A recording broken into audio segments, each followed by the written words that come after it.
ये बड़ा सूक्ष्म, चूंकि देखो अध्यात्म है, अध्यात्म तो जगत से बिल्कुल ऐसे है। कोई बड़े भाग्यशाली जन होते हैं जो सुनना चाहते हैं, उनसे भी बड़े भाग्यशाली जन होते हैं जो चलना चाहते हैं, उनसे भी बड़े भाग्यशाली जन जो चल रहे हैं, उनसे भी बड़े भाग्यशाली हैं जो महत्व रखकर चलते हुए उसका अनुभव कर रहे हैं। जो अनुभव कर लिए तो सतरति सतरति सा लोकान तारयति, वो स्वयं तर जाते हैं, स्वयं तर जाते हैं, लोगों को तार देते हैं। ये उल्टी बुद्धि लेकर जब परमार्थ में चला जाता है तो थोड़े ही समय में वो परमार्थ से विमुख हो जाता है। भोगों की भोगने की सुख बुद्धि और भोगों के संग्रह की और उसके स्वामित्व का भाव, जहां अंदर वृत्ति लिए थे वहीं पहुंच गए। ऐसे पूरा जीवन करने पर भी परमार्थ पथ नहीं मिलता और कहने लगते कि हमें 50 वर्ष हो गए परमार्थ में चलते। ये बात समझ लेना, परमार्थ पथ एक कदम भी चलोगे तो तुम्हें इतना स्वस्थ और मजबूत बना देगा कि तुम्हें कोई परास्त नहीं। एक कदम, अरे 12 वर्ष में तो सिद्धि प्राप्त हो जाती है। किसी भी मंत्र को, किसी भी नियम को 12 वर्ष तक किया जाए तो सिद्ध हो जाता है, ऐसा संतों ने वर्णन किया है। पर हम ये कह रहे हैं कि 50 वर्ष भी आप लगा दीजिए, अगर ये दो भाव आपके सुधरे नहीं तो कुछ समझ में नहीं आएगा आपको।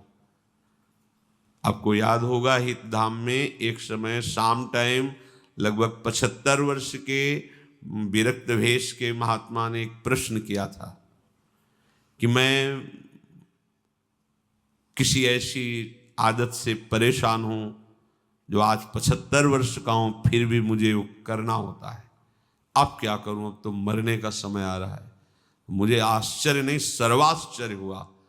पूरा जीवन भगवत मार्ग में चलने का प्रमाण देने वाला कि मैं भगवत मार्ग का पथिक हूं, 75 वर्ष की अवस्था में वो अपनी उस वृत्ति को नहीं छोड़ पाया जो भगवान से विमुख करती है।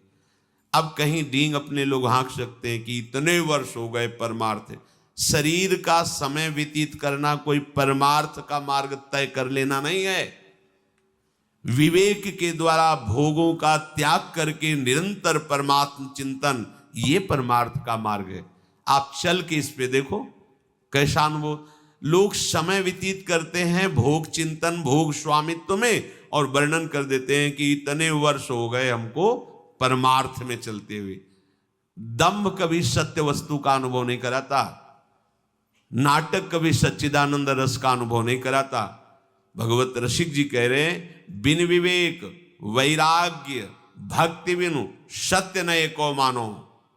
बिना विवेक और वैराग्य और प्रेम भक्ति के उसकी एक भी बात सत्य नहीं मानना है, कोई भी हो, कितनी भी अवस्था का हो।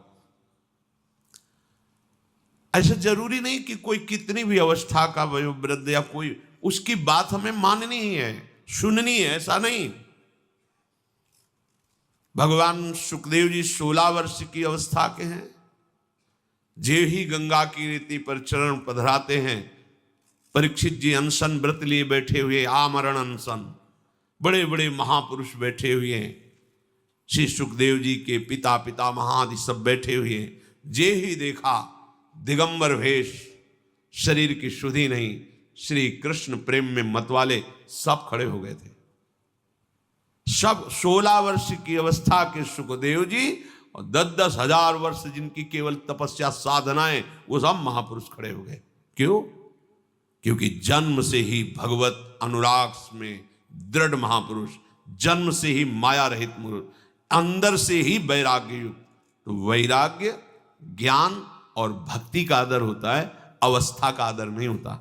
आप कितनी अवस्था के, इसका महत्व नहीं होता। वो चांगदेव नहीं, 1400 वर्ष की अवस्था। ज्ञानदेव जी की शरण में वो शिष्य बने, ज्ञानदेव जी नवीन अवस्था के। जब तक आपके अंदर भोग में सुख बुद्धि, भोगों का संग्रह और उसके स्वामित्व का भाव, स्वामित्व का भाव बड़ा सूक्ष्म विषय है, चाहे गृहस्थ हो चाहे विरक्त हो। स्वामित्व का, अगर एक कमंडल में भी तुम्हारा स्वामित्व का भाव है, तो जैसे एक गृहस्थी के 100 बीघा में स्वामित्व का भाव हो, वैसे तुम्हारे कमंडल में भाव है। ये मेरा कमंडल नहीं, प्रयोग के लिए प्रभु ने दिया, इस शरीर के प्रयोग के लिए, दिनचर्या में काम आएगा। बस मेरा शब्द केवल प्रभु के लिए है। मेरे प्रभु, मेरे तो गिरधर गोपाल, दूसरों न कोई वस्तु, ना कोई व्यक्ति, ना कोई भोग सामग्री, ना कोई पद प्रतिष्ठा, ना लोक लोकांतर, मेरे तो गिरधर गोपाल। अध्यात्म है, भगवत मार्ग है, जिससे समस्त प्रपंच का नाश होकर भगवत साक्षात्कार होता है। कहीं स्वामित्व नहीं होना चाहिए, ना इस शरीर में, न शरीर संबंधी भोग सामग्री में, न संपत्ति में।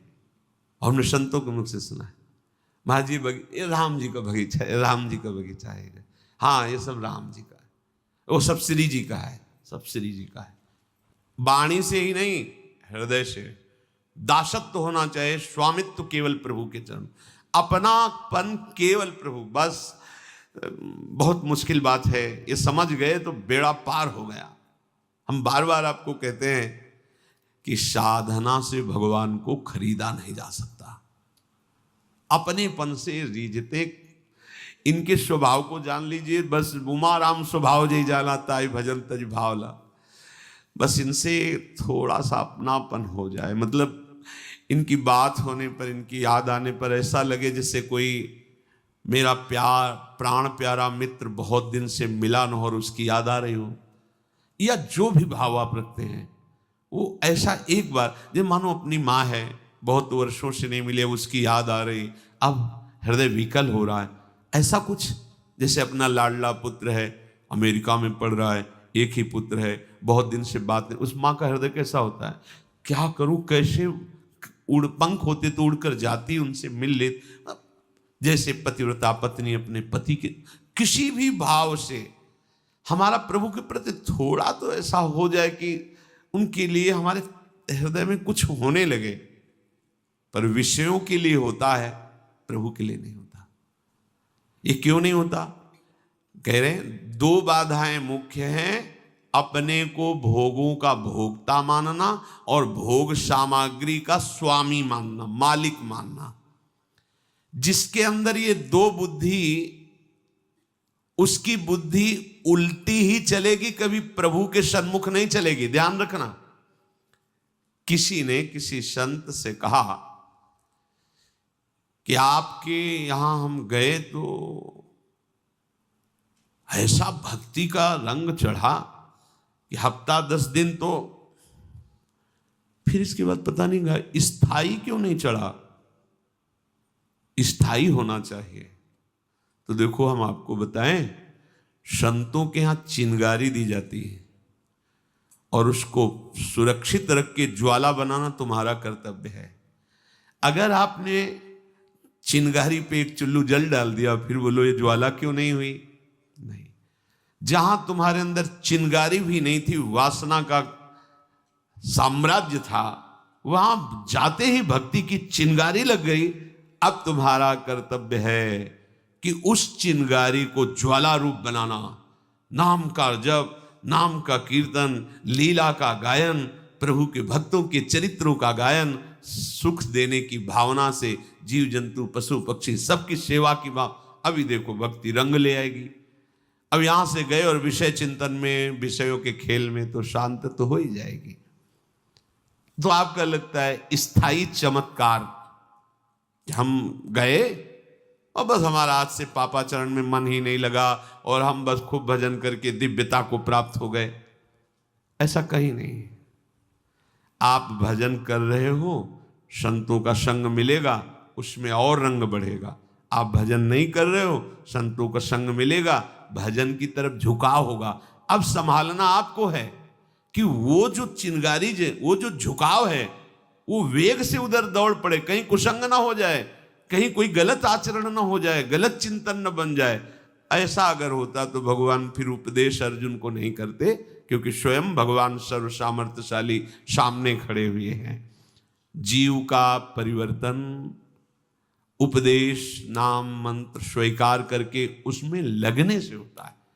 अगर ऐसा होता कि संतजन मंत्र दे दिए और बस अब चमत्कार प्रकट, अब कोई काम नहीं, कोई क्रोम, तो भैया फिर ये जो जीवन लड़ते व्यतीत हो जाता है, ऐसा कैसे होता? बड़े बड़े सिद्ध महापुरुषों के चरणों का आश्रय लेने वाले बड़ी बड़ी लड़ाई जीते हैं।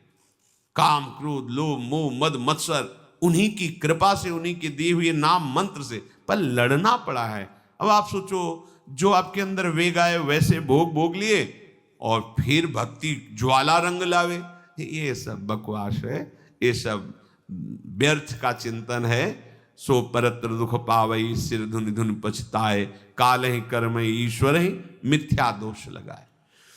उपासक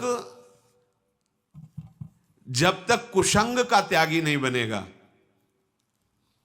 तब तक उसके हृदय में सत्संग की जो चिंगारी वो बुझ जाएगी, बुझती रहेगी। बोले हमको तो 10 साल हो गए सत्संग करते, पर पाई भर फर्क नहीं पड़ा।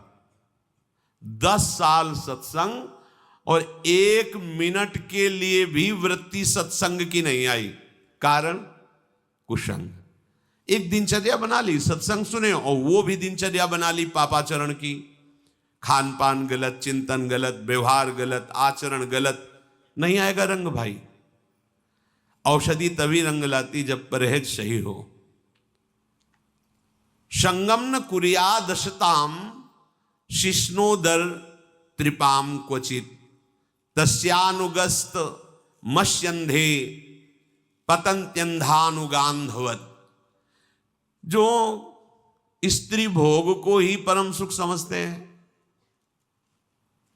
या विपरीत शरीर को, केवल रसेंद्री